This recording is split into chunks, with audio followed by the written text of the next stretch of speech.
Olá, bom dia a você. Hoje são 13 de março, quinta-feira, e vamos fazer a leitura do 13º capítulo do primeiro livro das Crônicas. Eu suponho que, se você chegou até aqui, atravessou aquele grande vale das genealogias e das muitas listas de nomes, e agora está conhecendo mais a respeito da história do povo de Deus, eu suponho que você esteja aproveitando e gostando da leitura do primeiro livro das Crônicas. E hoje vamos entrar numa nova etapa, a etapa em que o rei Davi tenta fazer o transporte da arca para a capital que ele edificou, que ele havia primeiro conquistado e depois edificou, que é a cidade de Jerusalém. Vamos à leitura do texto?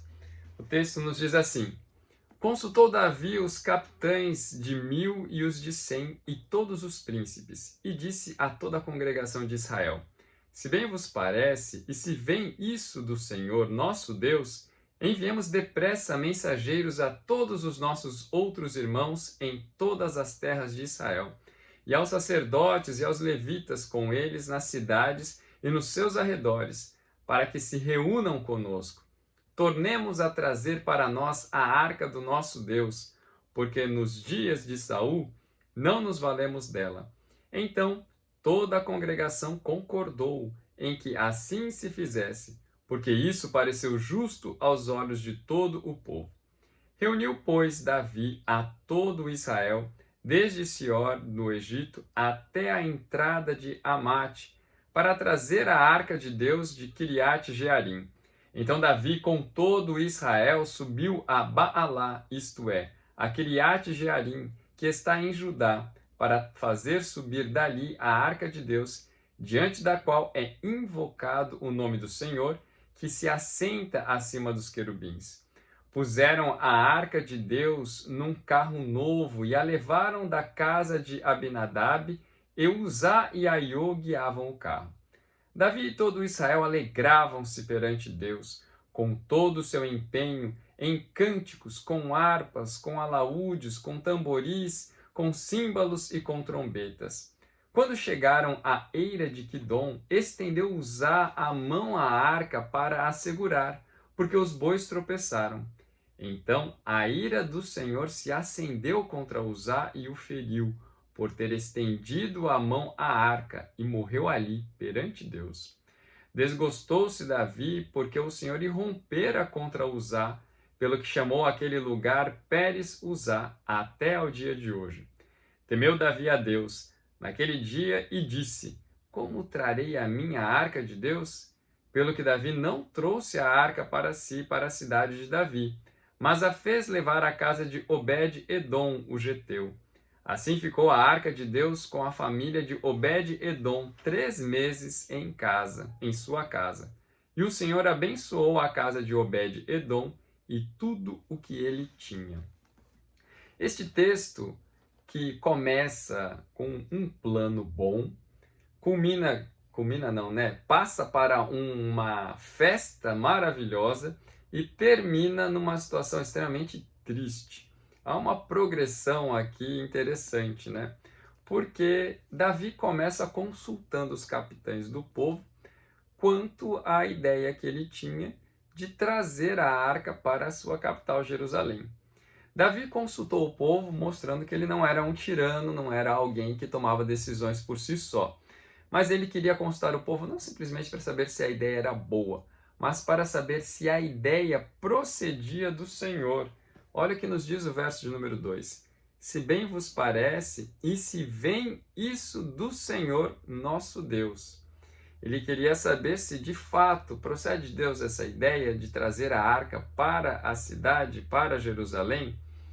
Ele diz lá no verso número 3, o autor do texto, que nos dias de Saul o povo não pôde se valer da arca.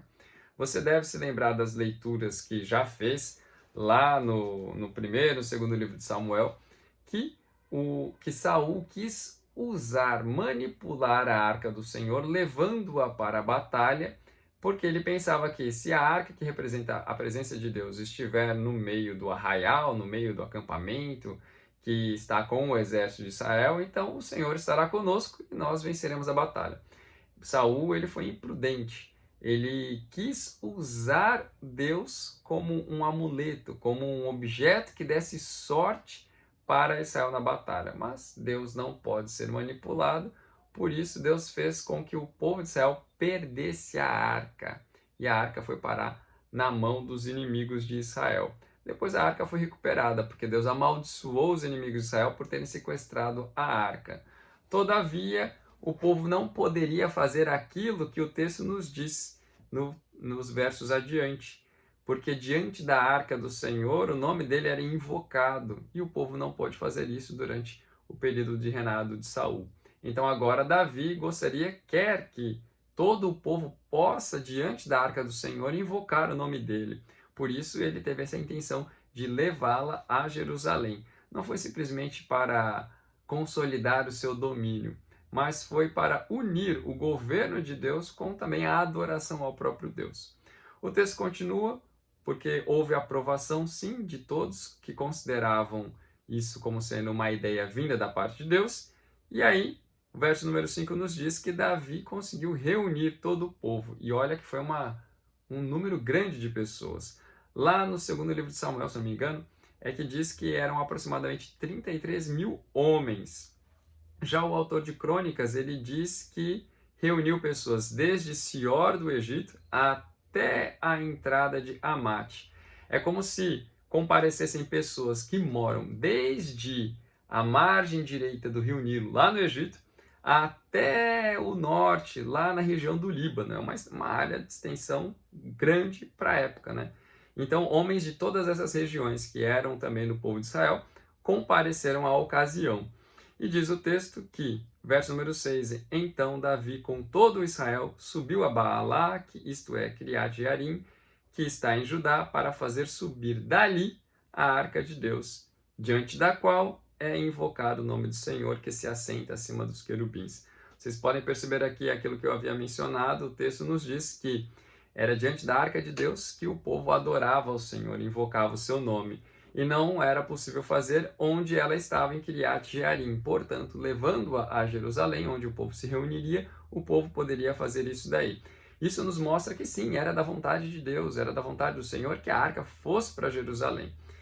Entretanto não, né? Prosseguindo na história, o texto nos diz que todo mundo se alegrou. Foi uma grande festa. Olha, o verso 7. Puseram a arca de Deus num carro novo e a levaram da casa de Abinadab, e Uzá e Aiô guiavam o carro. Esses dois eram sacerdotes.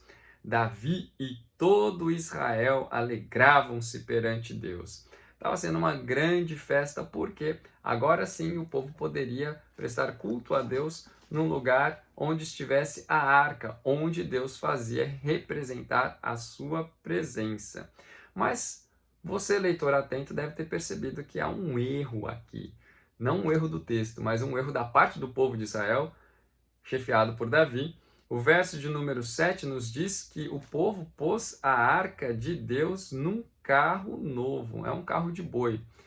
Essa foi a mesma maneira pela qual os filisteus que haviam sequestrado a arca fizeram para transportá-la. Porém, esta não era a maneira devida do povo carregar a arca. Deus havia dito que os levitas deveriam carregar a arca, porque ela tinha algumas argolas nas suas pontas, havia uma vara que deveria passar por essas argolas e os levitas deveriam carregá-las nos ombros, e não num carro de boi, não num outro meio de transporte. O povo fazendo dessa forma estava violando a sacralidade da arca do Senhor. Então isso é desobediência, é não ter consideração por aquilo que o Senhor quer e o Senhor exige do seu povo. E olha o que o texto nos diz. Por carregar desta forma, num dado momento do percurso, os bois tropeçaram e, pelo visto, a arca começou a tombar. E aí um dos sacerdotes, de maneira a querer evitar que a arca caísse, o texto nos diz que ele estendeu a mão para tentar conter a queda da arca. E isso irou, ou foi motivo de grande ira para o Senhor Deus, e ele feriu, matando Uzá. Olha o que nos diz o verso 10. Então a ira do Senhor se acendeu contra Uzá e o feriu, por ter estendido a mão à arca, e morreu ali perante Deus. Muita gente acha que foi, olha, que Deus irado, que Deus malvado, perverso, injusto, que fez um mal grande contra um homem simplesmente porque ele teve uma boa intenção. Olha, boas intenções nem sempre refletem boas ações. Por mais que ele tivesse a intenção de evitar que a arca caísse, a ordem dada pelo Senhor é que não deveriam encostar na arca, deveriam encostar nas varas que deveriam atravessar as argolas e por ela conduzir e direcionar a arca, mas nunca encostar nela, porque ela representava o próprio Senhor, a presença do Senhor, que é santo, e o povo não deveria encostar nela. Então, Uzá, por mais que tivesse uma boa intenção, ele desobedeceu a ordem do Senhor e violou a sacralidade daquele objeto que era a arca. Portanto, o Senhor Deus teve que punir Uzá e Uzá morreu. Isso fez com que o rei Davi, que antes estava extremamente alegre, ficasse desgostoso. Olha o que nos diz o verso de número 11. Desgostou-se Davi, porque o Senhor irrompera contra Uzá. E Davi até deu um nome naquele lugar, como se fosse a brecha de Uzá, né? O fato de que Deus irrompeu, atravessou com ira contra Uzá. Mas olha só que interessante. O fato de Davi primeiro estar alegre, depois ter ficado desgostoso, diante do fato, Davi então temeu ao Senhor Deus, percebeu que estava fazendo da maneira errada e precisava conduzir da maneira certa. E aí ele perguntou, como diz o texto, como trarei a minha arca de Deus? Ele descobriu, estamos fazendo da forma errada. Então, qual deve ser a forma certa? O texto aqui não nos diz se ele consultou imediatamente, mas o texto nos diz que ele questionou, percebeu que estava fazendo algo errado e que precisava corrigir. E isso é o que o texto nos diz de temor ao Senhor. E aí foi decidido que a arca fosse estacionada, né, que ela permanecesse na casa de um homem que é chamado Obed-Edom. E no período que a arca ficou ali, aquele homem foi muito abençoado. Isso para realmente mostrar que a arca simboliza a presença de Deus e que a presença do Senhor traz bênçãos para a vida daquele que tem consigo a companhia do nosso Senhor.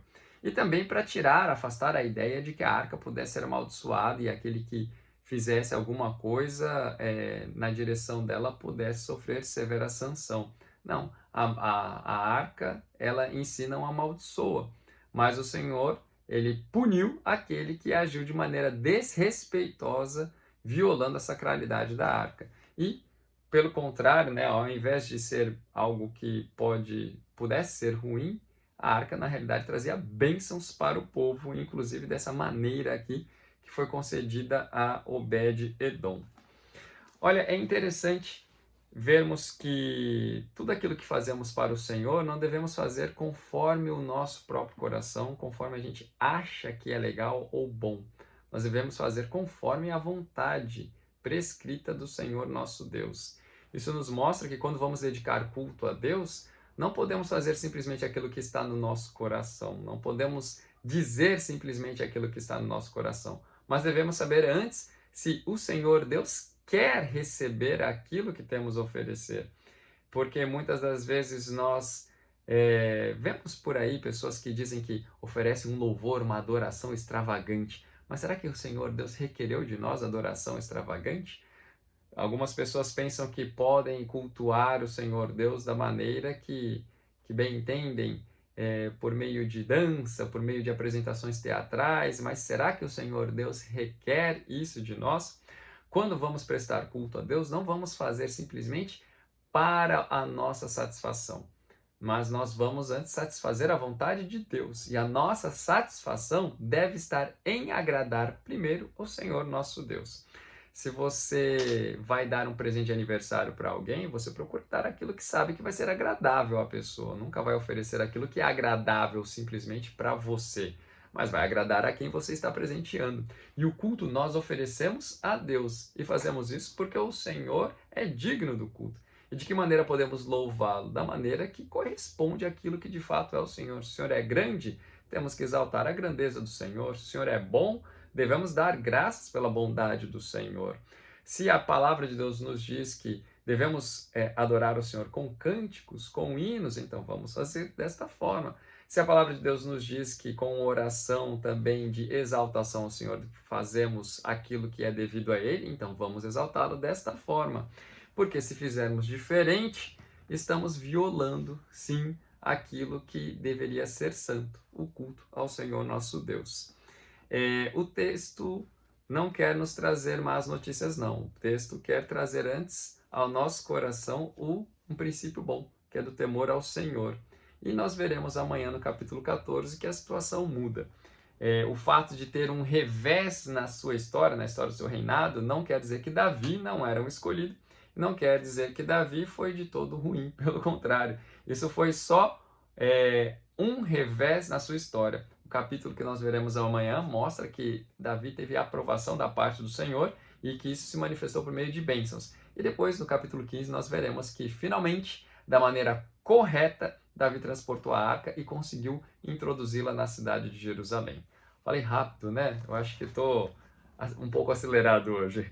Que Deus abençoe sua vida, viu, meu irmão? E que você tenha um ótimo dia procurando, sim, conhecer a vontade de Deus e, com temor a Deus, obedecer a tudo aquilo que Ele tem ordenado ao seu povo. Que Deus abençoe e até amanhã. Tchau, tchau.